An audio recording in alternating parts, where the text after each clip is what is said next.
I wanted to ask you about the show. Like, walk us through like what's happening. So it's been released. Are all the episodes released? What's your timeline? And are you going to have a second season? And what kind of responses have you been getting? Is it what you hoped for? And any surprises? It's what I've hoped for in just the act of doing it, which is always, um, when you accomplish a project that you think in and of itself is merits existence, because there's nothing like it. To me, that was an accomplishment in this media climate. We are building out a second season. The first season you asked about is continuing to air on Bloomberg and on Bloomberg.com, and we will be premiering an on-demand home for the content soon. Right now it's been on individual time slots on Bloomberg, but soon you will be able to have access to all 10 episodes of the first season. And they span from the Dakotas, South and North, to Maine and North Carolina and West Virginia to Utah, your native land, Carrie, or once native land, depending upon how you think of it these days. In any event, I think that there's an opportunity for the second season to drive this beyond entertainment value. So I think that there's entertainment value in having meals with politicians and learning about their history, from Doug Burgum's grandparents operating the first ever elevator grain in the in the Dakotas and around the country. When they were distributing mill and taking, they built the first one to send on that mill across the country via train. And whether, or talking about Governor Mills and her, near-death experience with scoliosis and being paralyzed as a child, and for multiple surgeries having to overcome, and then seeing her husband,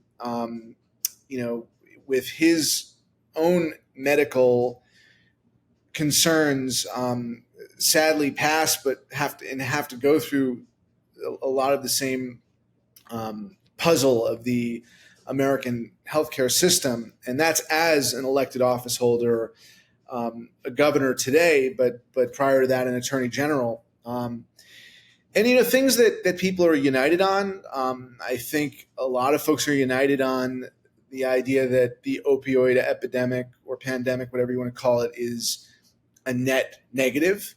And most people would rally around the idea of clean water and clean air being a net positive. So there were principles espoused from Governor Stitt in Oklahoma to Governor Mills in Maine that are some points not of contention, but of unity. And how we spearhead those and leverage the political capital and goodwill to materialize some kind of landmark reforms, that's an open question. But I think our season 2, with participants like Senator Kelly of Arizona and Senator Murkowski of Alaska, 2 heavyweights in the Senate, that there's an opportunity not only to premiere a second season, but alongside it, provide a platform for a proposed landmark piece of legislation, whether that's on tax reform, like I said earlier, more healthcare reform. And the question really is, Carrie and Dave, can that be framed in a way that is ultimately pitched neutrally? It's not pitched as a liberal solution or a conservative solution.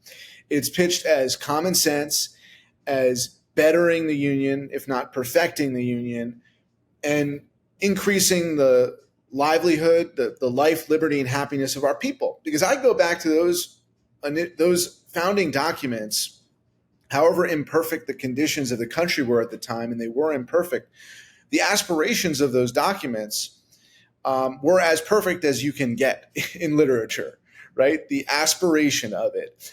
And why can't we, on most issues, even with the difference on some of the hot button, so-called hot button social issues of the day, why isn't there enough commonality and camaraderie that we can pave the way for successful governance in most areas of life. And so that ultimately is a moral values question, and a question of whether we can be malleable and moral at the same time.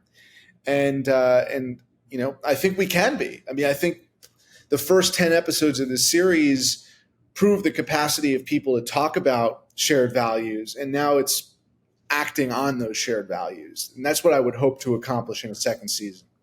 Yeah, it might be fun, let's say, if there's some legislation that has been stalled or that people are trying to get off the ground or whatever, inviting the people who are the most likely to be spearheading that to have a dinner. And then who knows? I mean, exactly. That could be the genesis of some real legislation. But I guess my question for you, because I know we're running out of time, but I wanted to ask what has been sort of the most unexpected or biggest surprise or thing that you've learned or have experienced on your show? Well, on a personal culinary note, and I think I shared this with Carrie over text, that I would fall in love with Thai food in Salt Lake City. I mean, just a gem of a restaurant, Sarah Thai restaurant in Salt Lake. Fantastic food. Just a plateful of delicious vegetables and fish and pork. And it was at the suggestion of Governor Cox, whose friend had texted him some months earlier and said, I've had Thai in Thailand and everywhere else, and this is the best Thai I've had. And that was a credible statement. So there was that. There are little nuggets of information that you wouldn't necessarily think about. And I shouldn't call them nuggets. I mean, I asked Governor Cooper of North Carolina a question that could be asked of any senator or governor, but in most states in our union, we pay more per prisoner than per pupil. And to Carrie's point, maybe we don't have to pay as much as we do in some school districts for outcomes that are better. I know in private schools that are endowed and charter schools that might be endowed, there's a lot of money going towards those kids and those teachers. So I think that we do need to support educators broadly. What does it say about our country that we're paying more into the system of privatization of prisons and more per bed in a prison than for a kid in a pre-K or a ninth grade classroom?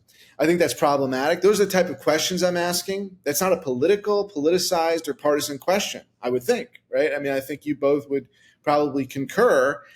It's not an ideologically rigged question in any way, except maybe, to Carrie's point, if you're correlating price spent per pupil on the efficacy of that education. I think to some degree that is a correlation that's in fact.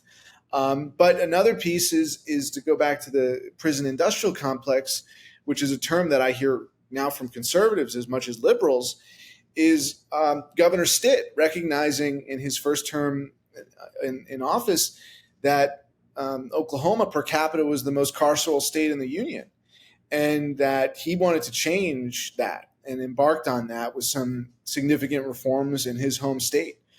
So you're going to be surprised and delighted, and I think in most respects about the aspiration of achieving that better union, that more perfect union in this series. And you're going to see a lot of fun food.